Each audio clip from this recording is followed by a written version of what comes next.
First-time children's book author and publisher Jodi-Tatiana Charles and illustrator Diana Lisanto invite readers of all ages to become curious about their own heritage in a different way by asking questions of their families and friends that their DNA alone cannot answer.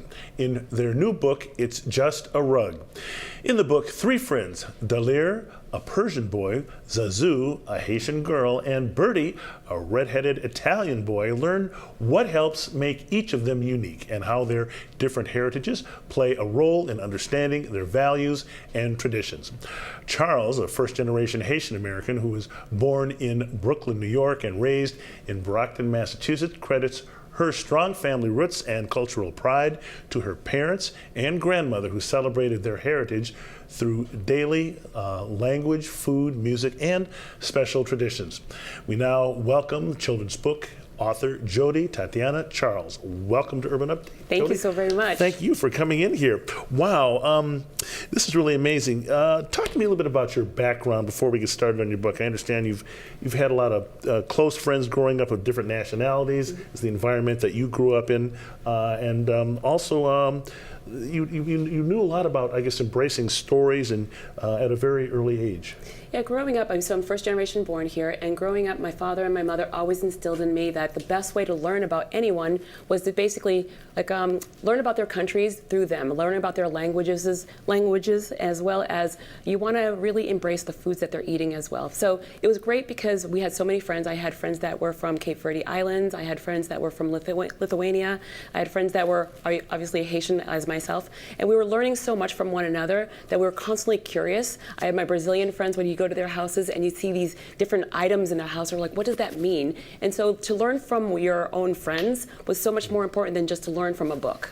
Now, let's talk about your book. It's described as an invitation to readers of all ages to become curious about their own heritage in a different way. How so? Yep. Well, right now, I find that a lot of people that are basically sending their DNA overseas or over to another country or another state.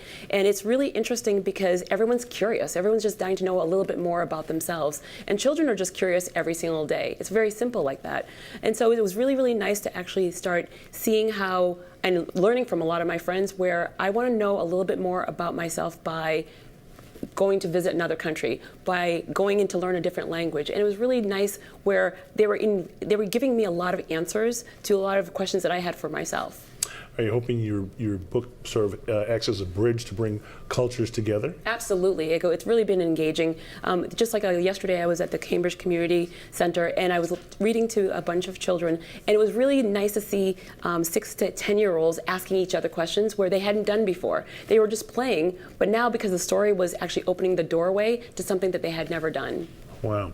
Now, I understand you're quite the avid traveler. Yes. How many countries have you visited?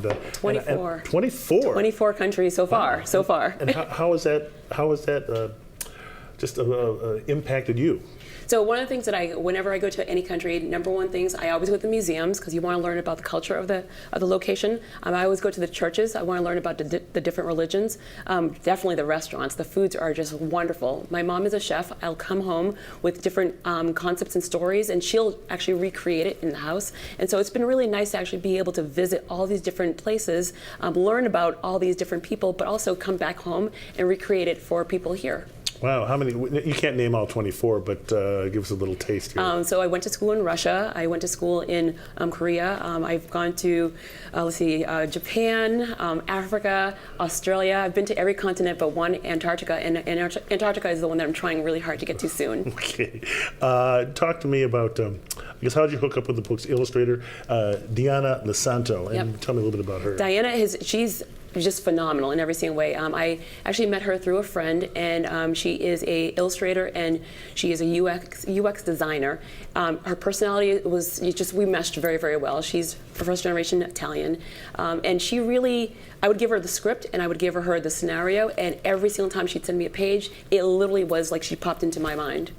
The book debuted here in Massachusetts at the Massachusetts Conference for Women back in December. What kind of feedback did you get?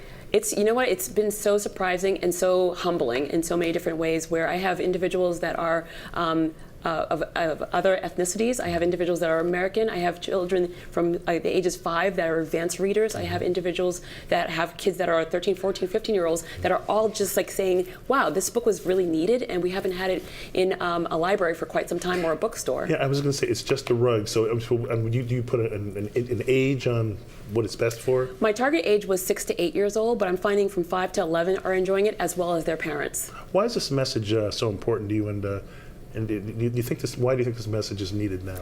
Right at this moment, I just feel that our world is just like, it's being torn apart by different things and different situations. I go, the more activities, the more readings, the more, I don't know, just anything that can bring the world together, I think is a fantastic moment. And so this book has been a really great moment where there's so many people that are bringing ideas, concepts. A lot of people are buying books in bulk and donating to schools to make sure all students actually have one at home. So I think it's just been a really fantastic moment of opening a door that I never realized that I could do. How can folks get a copy? Buy a copy? You can get a book on Amazon, or you can get books at Barnes & Nobles. I go because they've been phenomenal partners. Okay, and we'll leave it right there. The book is It's Just a Rug. Here's what it looks like. It's Just a Rug.